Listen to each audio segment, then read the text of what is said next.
how the regularization term is used to reduce the high variance, or how it is used for eliminating the overfitting. We are taking the logistic regression, and this is the cost function for the logistic regression. We are adding an extra term which is called as a regularization term. This lambda is called as regularization parameter. So this is normalization of W. So we are taking the whole square. We are calling this regularization as L2 regularization. In this L2 regularization, we are taking the square of each parameter and we are summing up. But remember here, we are not bothering about the B. In the machine learning also, we have not considered the theta naught. Here also, we are not taking the lambda by 2m B square. Even though B is a parameter, we are neglecting it. We are only taking lambda by 2m W square because the design of the W we are looking for really. So we are adding it. This is called L2 regularization. In reality, in the L2 regularization, what we are performing?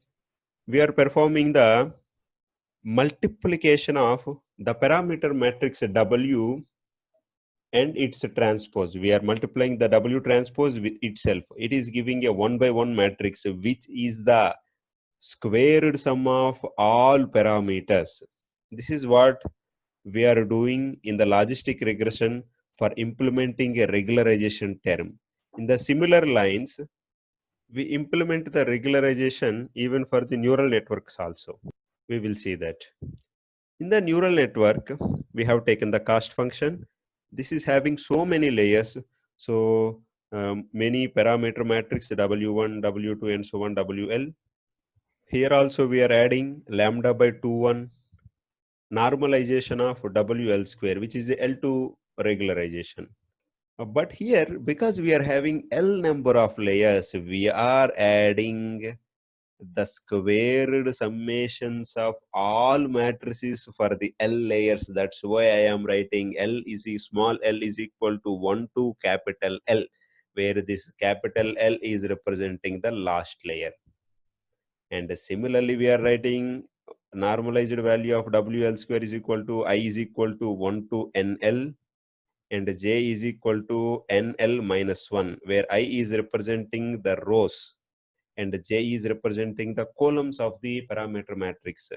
The how many rows are there? That depends upon the number of activation units in the Lth layer.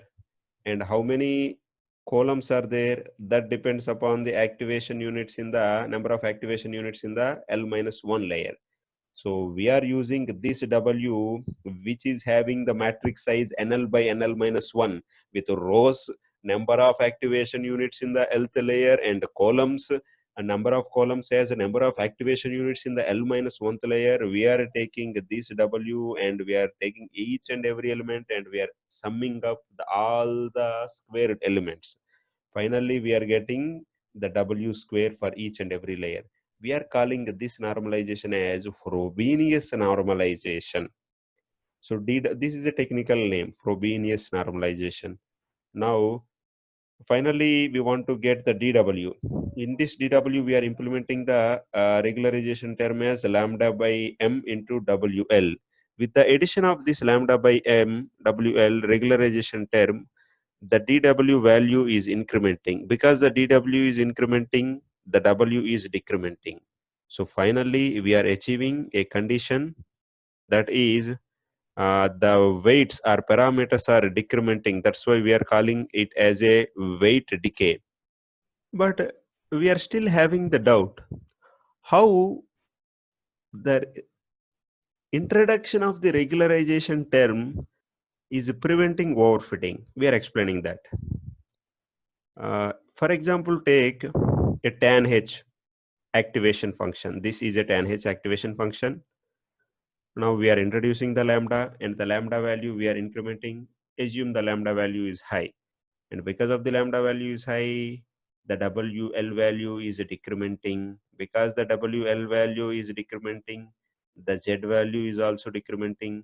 because the Z value is decrementing, the tan H function value range is in the linear range. Means this graph is linear only in the small portion of that range. Now, because of the high lambda value, we are making the tan H to be in this small linear portion of that range. That makes our classifier to be linear. Now, before, the classifier may be non-linear, but because of this lambda term introduction, the regularization term introduction, this will be behaving like a linear in that small region where the Z value is very low. Because the Z, why? Because the Z value is very low, W is very low. Why W is very low? Because the lambda is very high.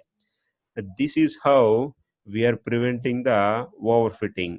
Now, how to check whether we are getting the overfitting, how to check whether we are getting high variance or not? We have to check what is the crash validation set error. To check the crash validation set error, we will take the number of training samples of the crash validation set, and with the each iteration, we will check what is the error. If the error, crash validation or a development set error is very low, then it itself is an indication that the design of your system with the introduction of the regularization term has decreased the variance. Now this is a low variance problem. Now you can use this as to predict your output.